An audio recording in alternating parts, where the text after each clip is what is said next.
Attention viewers, CW6 is now available on YouTube TV. It's never been easier to watch all your favorite CW shows, sports, talk, reality, and so much more. CW6. Watch it today on YouTube TV. Let's see where it takes us. Good morning, Augusta. The News Channel 6 mobile app is now even better. Download it today.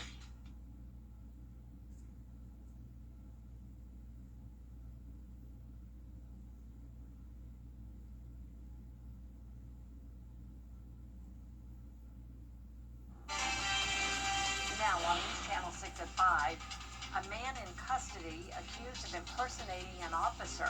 The latest on the investigation as your News at 5 starts now. Live from Television Park, this is WJBF News Channel 6 at 5. Good evening, everyone. I'm Jenny Montgomery. Thanks so much for joining us. Coverage you can count on begins with a North Augusta man facing charges after being accused of impersonating a police officer. The Richmond County Sheriff's Office says Mason Marsh allegedly pulled a woman over last week using blue and red lights mounted on his car. Graham Lee spoke to law enforcement about this situation and what you need to keep an eye out for. Well, Jenny, Marsh is felony charges in this case. The Sheriff's Office says these incidents don't happen often, but we wanted to know the best course of action you can take if you find yourself in a similar situation. Mason Marsh was arrested after impersonating a police officer last week. It's a situation Richmond County Sheriff's Office Lieutenant James Kelly says is rare, but can greatly damage trust between the public and law enforcement. I know you hear throughout the United States about people impersonating officers and stuff, and kind of takes trust away from the actual law enforcement officers that are actually they're doing an outstanding job. After pulling a woman over, Marsh allegedly identified himself as a police officer, claiming he pulled her over because she cut him off in traffic. But when the driver asked him for his badge, that's when she called the police and found out the truth. Kelly says it is a good idea to ask for an officer's ID if you're suspicious. If any of our people are pulling anybody over, or hopefully law enforcement across the United States, that they're identified by either they have a uniform on, they'll have their badge, they'll end up having a vest on with identifiers on it from that agency. He says it's also important to know the Sheriff's Office uses marked vehicles for most traffic stops, but they have unmarked vehicles ready to respond to more serious situations. Having this knowledge could keep you out of harm's way. 9 times out of 10, it's going to be a legit police officer that's doing this. And normally they'll be in an unmarked vehicle. If it's an unmarked vehicle, it's usually, if they're stopping you, it's for some egregious infraction that you made. If it's not an infraction, normally our undercover cars are looking for individuals that are particular to a crime or a certain aspect that they're looking for a case. So you won't see them making traffic stops too much.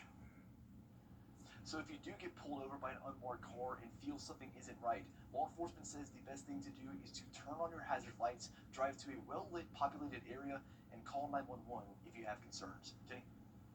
So much, Graham. Time now for a first check of the forecast. Here's our chief meteorologist, Jenna Petracci. Well, it's another beautiful day. I hope you're having a nice Thursday so far. You're looking at our Terry Lambert Hyundai Skyview cam at the Amentum Center in Aiken. Abundant sunshine, and some places are a couple degrees cooler than it was yesterday, and that means some of us are shy of the 80-degree mark. So Allendale, you're at 75, 79 in Evans and Augusta. Millen made it to 80 degrees today, now at 81, 82 in Swedesboro, 76 in Aiken, 78 in Gibson, and 77 in Edgefield. So we have very low dew points today in the upper 40s to low 50s, all thanks to this northeast wind bringing in the dry air. 7 miles per hour in Augusta and Aiken, so just a light breeze with high pressure in control. Notice all of the southeast seeing the nice clear conditions today. Now, if you're headed over to Evans Town Center tonight for the trick-or-treat event, it's going to be a nice evening. Getting a little bit cool in the mid-60s at 8 p.m. and skies will stay clear with that northeast wind around 5 to 6 miles per hour. Looking ahead at very chilly morning tomorrow and again on Saturday, lows falling into the upper 40s. Then on Sunday, we will just have the slightest chance of rain, and I'll have a look at your futurecast for that coming up. But back to you, Jenny. All right, Jenna, thank you. Shaping the future of Augusta, the city making plans on how to get there. City leaders sitting down to develop a 3-year strategic plan for Augusta. The administrators telling commissioners as of right now, the city has no strategic plan in place, and that needs to change. I think it is necessary for the governing body to develop a strategic plan so that the city and the leadership inside the city will have some form of blueprint in order to follow. And it lets everybody know what we're looking at doing within the next 3 years. Commissioners listed a series of priorities, including development along the river, creating a vibrant downtown, and getting more single-family homes built in South Augusta. In South Carolina, school report cards were supposed to be released Monday, but parents and educators are still waiting. Caroline Yaffa breaks down what's behind the delay. Under state law, report cards are usually due by September, but a new rule gave the Department of Education more time. The deadline passed this week, and they still have not been released. This should be priority number one in the department, and for us to have to delay it is mind-boggling to me. It's the citizens of South Carolina that deserve this report card to be accurate and timely. The South Carolina Department of Education sent embargoed report cards to schools, but districts quickly flagged data inconsistencies, pushing the timeline back even further to November. College Board had not reported to the department yet, so there was a need to go back to the districts to do some auditing and make certain that what the districts have for students is what the State Department has. But lawmakers say it's the South Carolina Department of Education's job to release this data. They believe it holds schools accountable and provides statistics the state relies on. I have teachers who don't know where they stand. They're always fearful of if they're going to get moved or if they're going to get fired. The executive director of the Education Oversight Committee, Dana Yao, says it's a communication error, but lawmakers say it was a staffing error on the SCDE's part. I will tell you, it was a communications error. It was, someone did not ask for it. We shouldn't even have to ask for it. They know at a certain time, Yes. am I right, when that data needs to be in Right. so that we can make the report. Parents, lawmakers, and school leaders are all asking, what's the holdup? But the SCDE says they want to get it right. Quote, given how many data inputs are pulled together to create a school report card, both the department and districts require extra time to verify and validate the final ratings. In Columbia, I'm Caroline Yaffa. The Columbia County School District is looking to hire and hosting a job fair tonight. There are many open positions, including certified educators and paraprofessionals, school bus drivers, nutrition assistants, and custodians. Representatives will be there to answer questions, and on-site interviews may be conducted. So we have numerous full-time positions available, and our full-time positions are very good positions. They come with full benefits, retirement options, those kind of things that I think appeal to a lot of people. So definitely full-time positions, some possible part-time substitute opportunities as well. But like I said, if you're interested in working for the school district, come out and speak with us. We'd love to see you there. Fair is from 5:30 to 7 at the Support Department Complex on Riverwatch Parkway. You can also apply on the school district's website. A Democratic candidate running for Georgia Secretary of State. A local organization continues to partner with the community to provide children with Christmas gifts.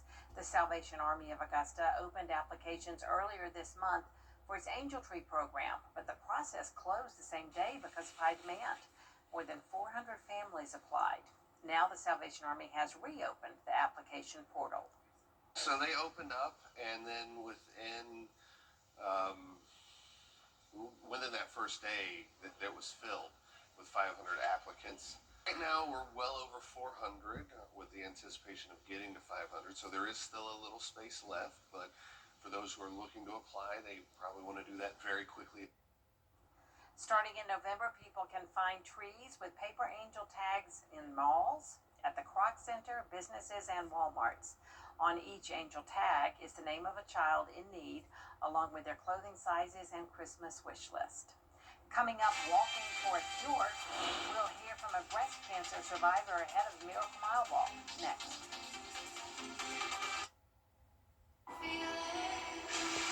Hey guys, it's Anna Yolanda Christina here for Roof Savers, and we're proud to introduce our proven, lab-tested, patent-pending Renew at 17, the only asphalt shingle preservation product that provides 17 continuous years of coverage for your roof with just one application and one treatment. Renew at 17 has been rigorously field tested and proven effective on over 1 million square feet of surfaces across the United States. If you're concerned about the age of your roof, leaks, black streaks, or the little tiny rocks from your roof ending up in your gutters or driveway, we're here to help. The Roof Savers 3-step process includes a comprehensive roof tune-up to address nail pop-ups and replace missing shingles. We then soft wash your roof to remove algae and black streaks. Finally, we apply patent-pending Renew at 17. And Roof Savers is the only asphalt shingle roof and multi-surface technology company tested and approved by the Wounded Warrior Program. America's #1 choice for roof preservation. Roof Savers. Save your roof, save your money. When it comes to the weather, planning ahead is essential. That's why the 10-day forecast on News Channel 6 is sponsored by Chris Hudson Injury Law. From here, for you. I'm not Judge Judy, but I've worked. The 25th Miracle Mile Walk is this Saturday, and one breast cancer survivor is telling her story in hopes of helping others. Here's Brandon Dawson. My name is Yolanda Crawley, and I am a breast cancer survivor. Yolanda Crawley is a respiratory therapist at Piedmont whose life changed just 1 year ago. Normally, I always get my mammogram done every year for decades. But this particular time, when I went, I had to get the mammogram first. So they was kind of leery about what they were seeing. Then we did an ultrasound. That's when we saw the spot. I was so in shock for like several days that I couldn't even really tell my family.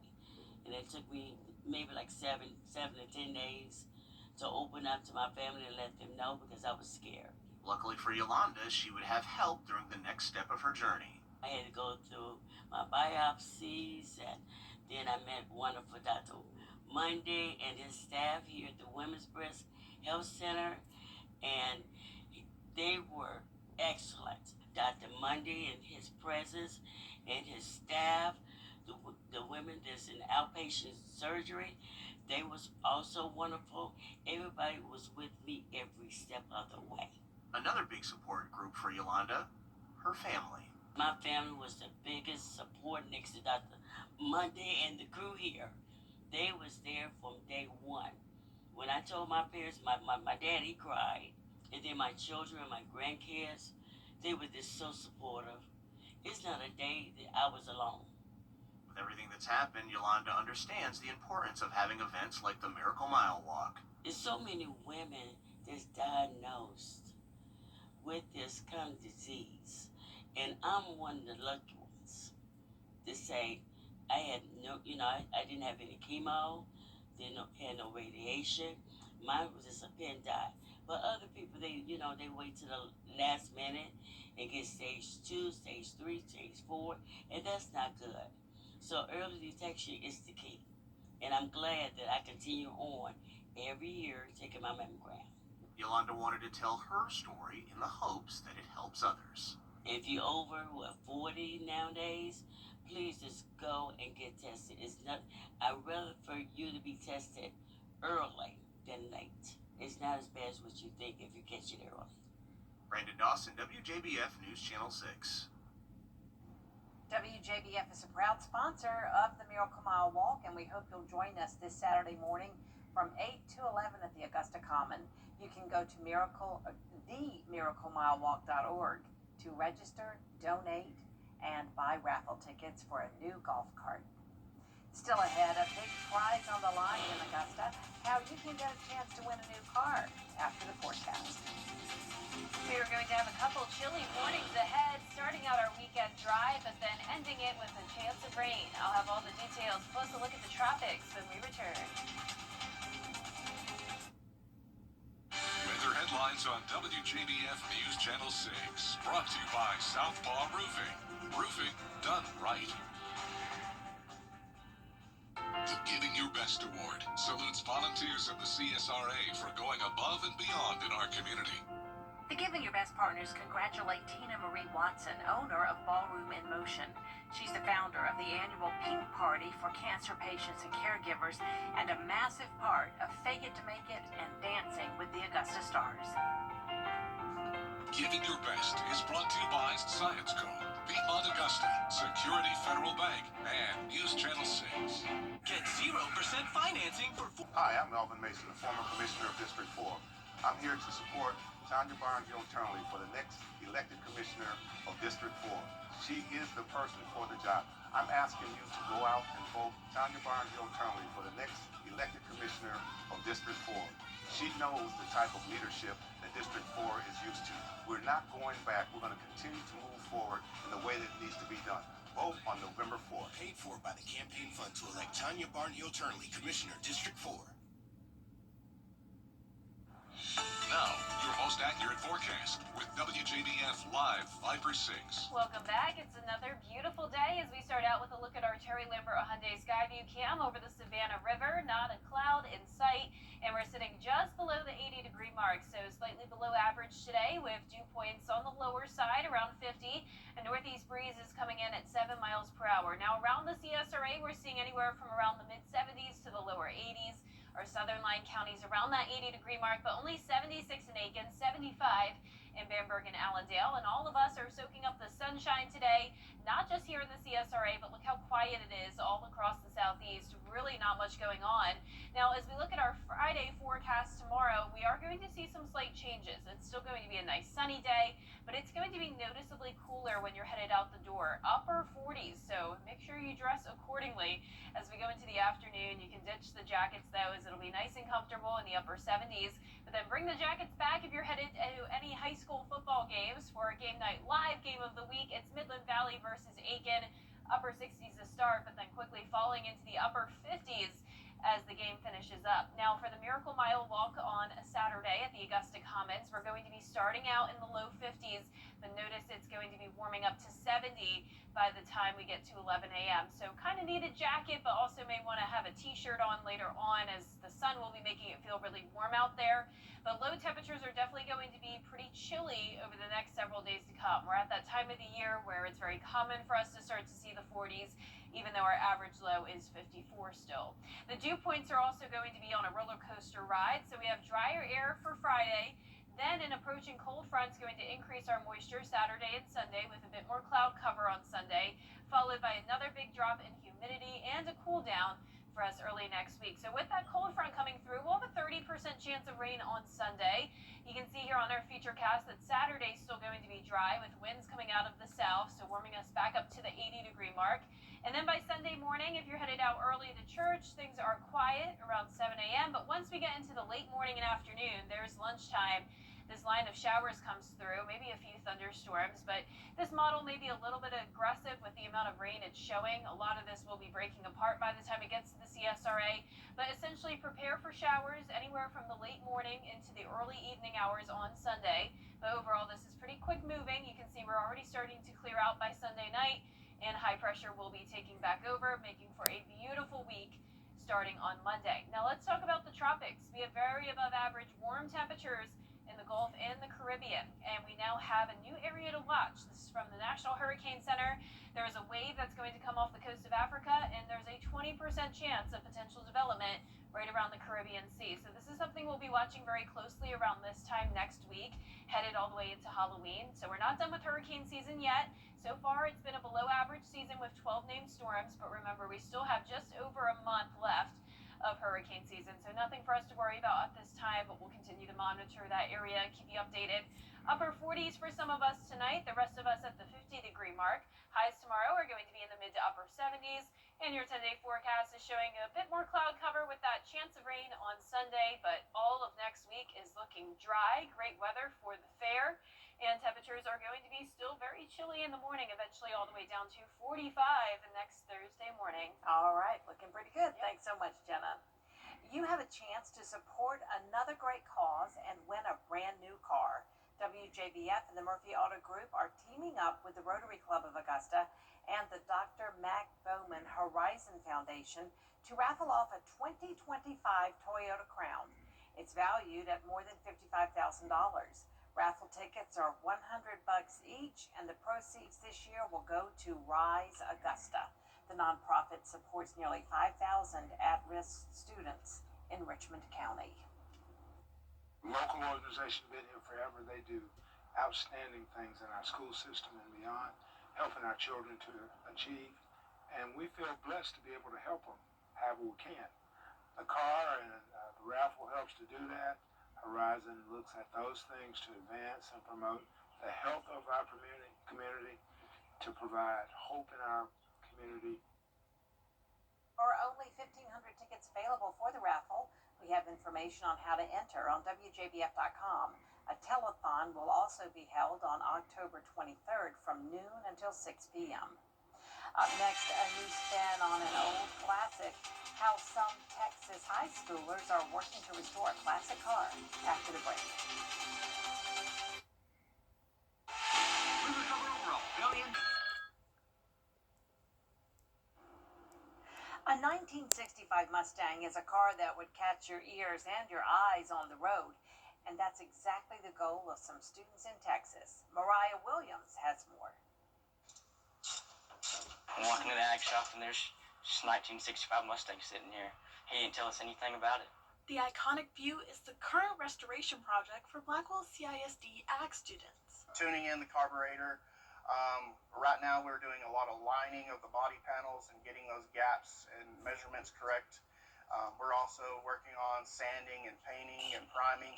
But this car is more than just a piece of old metal waiting for new life. It's a reflection of its owner, Bridget Garza.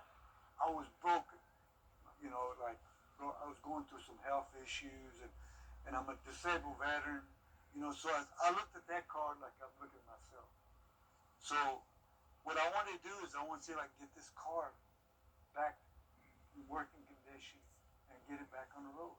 But a cancer diagnosis made him press the brake on the plans. But he knew the project had to continue, so he reached out to his alma mater. A little skeptical myself working on such an older vehicle, 60 years old. But I took the challenge on. Most ag programs rebuild tractors, and not very many have a 1965 Mustang in their shop. Since the summer, watching the car get restored, it revs up Garza's spirit. It's given me strength, saying, if I can, like I said, this was broken just like it was broken. Now it's given me strength that, I can overcome, And so that's what I hope. The next generation helping the old become renewed.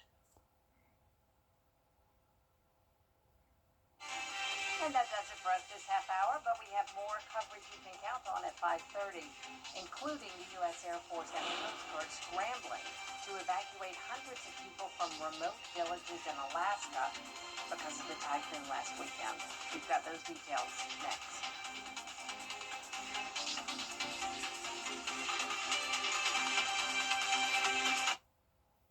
At Lionel Smith Clothing. The Live Viper 6 Skyview Network, sponsored by Terry Lambert Hyundai. Live from Television Park, this is WJBF News Channel 6 at 5:30. Well, good evening, everyone. I'm Kim Vickers in for Dee Griffin. Thank you so much for joining us. We begin with a look at your local headlines. A North Augusta man is accused of impersonating a police officer. Investigators say he used blue and red lights to pull a woman over. Deputies say the suspect identified himself as an officer before the driver called police and discovered the truth. South Carolina's school report card still under wraps. The state missed its own deadline to release the grades, and now lawmakers are asking why. State leaders called it a communication error, but others say it's a sign of deeper problems at the Department of Education. Shaping the future of Augusta, city leaders are laying out a new 3-year strategic plan. From revitalizing downtown to boosting development in South Augusta, commissioners say it's time to put a clear vision in place for the city's growth. We'll have these stories and more at 6, but first, our coverage you can count on begins with hundreds of people being evacuated from their homes on Alaska's News, Los Angeles. Well, it's time time now for a quick first check of your weather with Chief Meteorologist Jenna Petracci. Jenna, it's been so beautiful the last couple days. Hopefully it's going to stay that way for a few more days. Yeah, we're definitely going to see nice weather again next week, Kim. But first, we will see a bit more cloud cover and a chance of rain on Sunday. But overall speaking, it is going to be very dry over the next several days. Our Terry Limbert Hyundai Skyview Cam showing the dry conditions right now with very blue skies. It's actually a couple degrees cooler than it was yesterday in a few places here in the CSRA, and that's putting us in the mid to upper 70s. But some places did get to the 80-degree mark today, like Millen, Swainsboro, you're at 81, but only 75 in Bamberg and Allendale. Augusta sitting at 79, 76 in Aiken, 78 in Crawfordville, and Edgefield, you're at 77.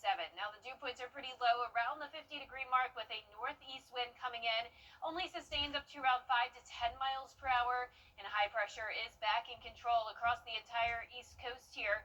We're going to stay quiet as we go into the next couple of days, and that includes tonight, of course, clear skies for the trick-or-treat event at Evanstown Center Park.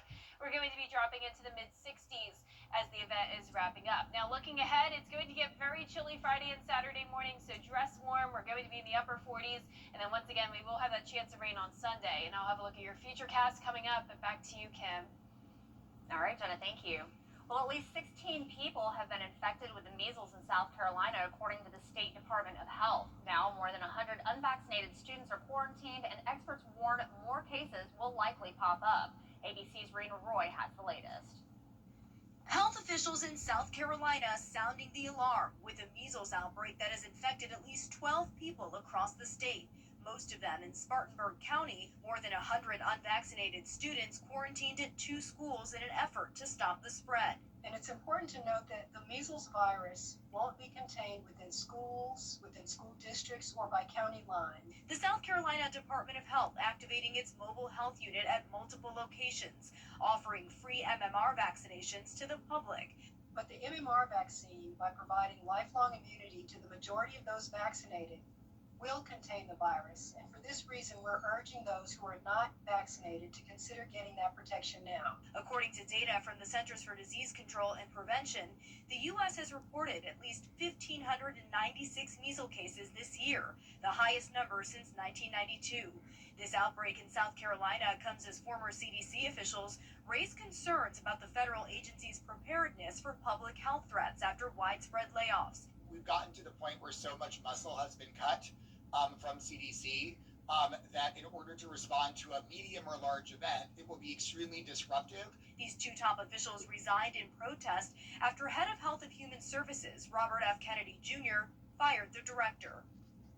Communication experts across various CDC centers have also been cut, causing concern about one of the agency's key roles, which is sharing information with the public during a health emergency. Rena Roy, ABC News, New York. A desperate search is underway for a missing Pennsylvania woman, and police say they've now made an arrest in her disappearance. 23-year-old Kata Scott vanished after leaving her overnight shift at a nursing home. Police have arrested 21-year-old Keon King, charging him with kidnapping, and say he was the last person in contact with Scott. I'm hopeful we are going to find Kata. I'm confident me and her mother raised a strong, confident, intelligent young woman, so I'm going to remain confident that she's okay. Investigators say finding Scott remains their top priority as search teams continue following new leads across the state.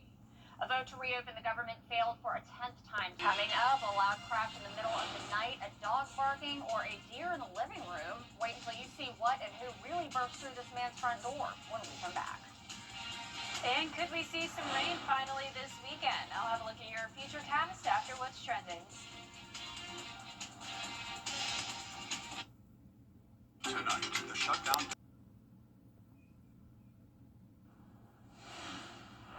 Well, it's time now for What's Trending. Calling all Sabrina Carpenter fans, the singer is giving a sweet opportunity for fans who want to immerse themselves in her world.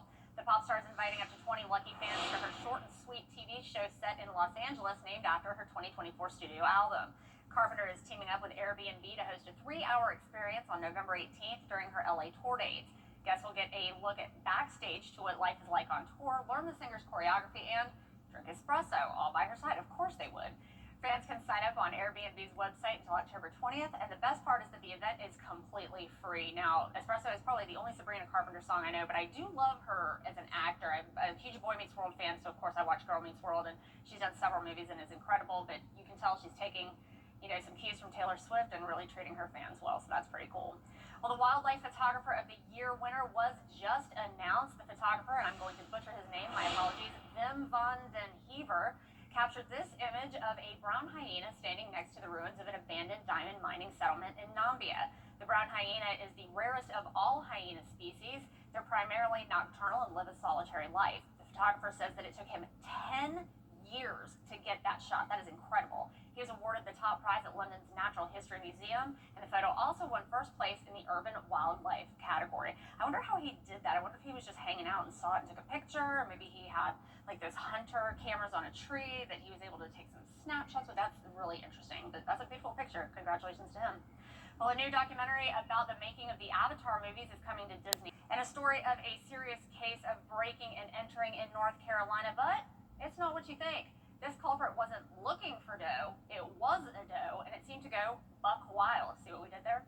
Greg Thunderbird has the story. Gavin Edwards still can't believe his doorbell camera caught not one, but 2 deer crashing into his front door. When it sounded like all of the plates and dishes and glassware in my kitchen fell on the floor simultaneously. He says the first deer did the bulk of the damage, shattering his storm door and knocking the front door out of the frame. When I heard this big crash followed by like 2 other crashes, I was concerned. Gavin says he woke up in a panic and had to go see what led to the loud crash. I run out of the bedroom. My dog runs out of another bedroom. We meet, go down the hallway towards the living room here, and I'm holding him back because he's barking like crazy, and I see a deer in our living room. He says he and his dog just stood there in shock as the deer walked around his home. And was losing its footing because we have hardwood floors. And as soon as she got her footing, she stopped and then she looked at me. And I was eye to eye with her. This was a big deer. He says the deer then walked back out the front door. And then I looked at the video and I realized she wasn't even at fault. There was a stag with her that busted the door in. I don't have words. I can't even imagine being in my home and a wild animal like that just busts right in and wanders around and looks. I'm glad nobody was hurt. That is absolutely incredible. Well, the 2 deer cost several $100s in damages. Gavin says that he is just grateful that no one was hurt, and I can agree with that. Well, don't go away. Chief Meteorologist Jennifer Tracy joins us next with a look at your forecast. We'll be right back.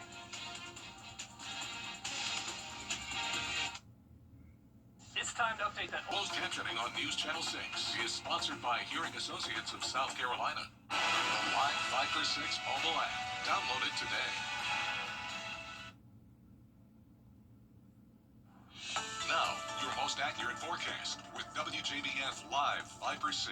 Welcome back. Look at the blue skies here on our Terry Lambert Hyundai Skyview Cam. Just a stunning day once again. Overall, typical October weather for us with upper 70s for highs, a northeast wind of 7 miles per hour, and humidity nice and low at 36%. Around the CSRA, a couple spots did make it to 80 degrees, and that includes Louisville, Sandersville, and Wrightsville and Swainsboro. You're at 81, Millen at 80 as well. And then all of our South Carolina counties a bit cooler in the mid-70s. And then we have some upper 70s over towards the northwest. Satellite and radar showing clear conditions for everyone. Very consistent when it comes to that. Not just here, but all across the southeast. A bit more cloud cover out to the west of us, but we're going to keep it mostly sunny again tomorrow. So clear start to the day, but chilly, 49 degrees in the morning, and then making it into the upper 70s as the day goes on. So you'll need to bundle up tomorrow morning and then bring a jacket tomorrow night for any outdoor plans you may have. So that includes Game Night Live's Game of the Week over in Aiken. Starting out pretty mild in the upper 60s, but those temperatures will fall fast into the upper 50s by the time the game is ending. Now for the Miracle Mile Walk, we kind of have a split forecast here. So it's going to be warming up each hour as it always does in the morning. So we'll be starting out in the low 50s at 8 a.m. You'll definitely need a jacket then. But then as the day goes on, especially with the sun beating down, it'll feel pretty nice and comfortable by 11 a.m. at 70 degrees. So those low temperatures are going to be in the 40s a lot over the next 7 days to come.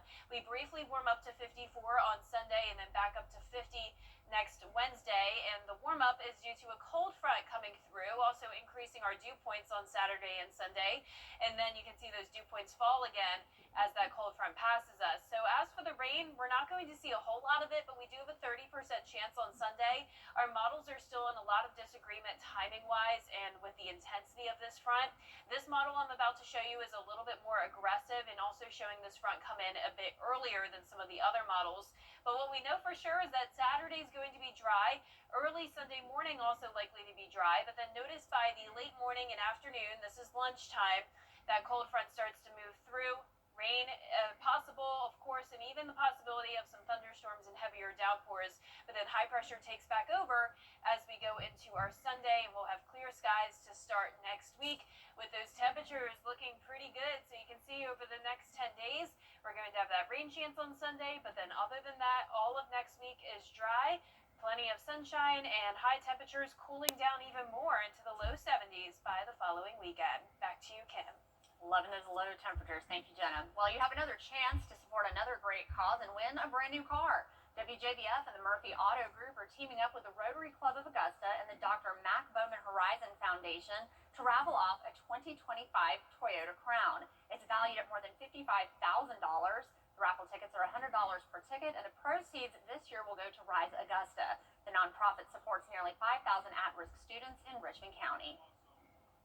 Local organization been here forever. They do outstanding things in our school system and beyond, helping our children to achieve. And we feel blessed to be able to help them however we can. The car and the raffle helps to do that. Horizon looks at those things to advance and promote the health of our community, to provide hope in our community. About 1,500 tickets available for the raffle. We have information on how to enter on WJBF.com. A telethon will also be held on October 23rd from noon to 6 p.m. Well, coming up, police respond to a late-night call about something lurking in the dark, but it wasn't a burglar. It was a bandit of a different kind. That's up next. I've been involved in 2 accidents where the Barnes Law Office has represented me. The staff is professional and they care about your well-being, and they work hard to get you the highest settlement possible. So if you're ever in an accident and you want to get paid, pick up the phone and call the Barnes Law Office. I'm attorney Latasha Barnes at the Barnes Law Office. If you have been involved in a car or trucking accident, please do not hesitate to call us. We are the women who win. It's almost here. Plus. Something about the morning makes you feel good now. You know that I love you. Good morning, Augusta. Well, police in Oregon got a call about something smelly stumbling around in the dark. Well, it was a skunk wandering aimlessly through a neighborhood with a jar on its head. Poor little thing. When the officers arrived, they found the skunk bumping into things in the dark, and they managed to pull the jar off safely without getting sprayed, so it wasn't stinky for them, thank goodness. So, poor little guy, looks like it had a nice, happy ending. Well, that's all we have for this half hour. Much more coverage you can count on coming your way at 6 o'clock, including a North Augusta man accused of impersonating a police officer. Investigators say he used blue and red lights to pull a woman over. Stay with us, we'll be right back.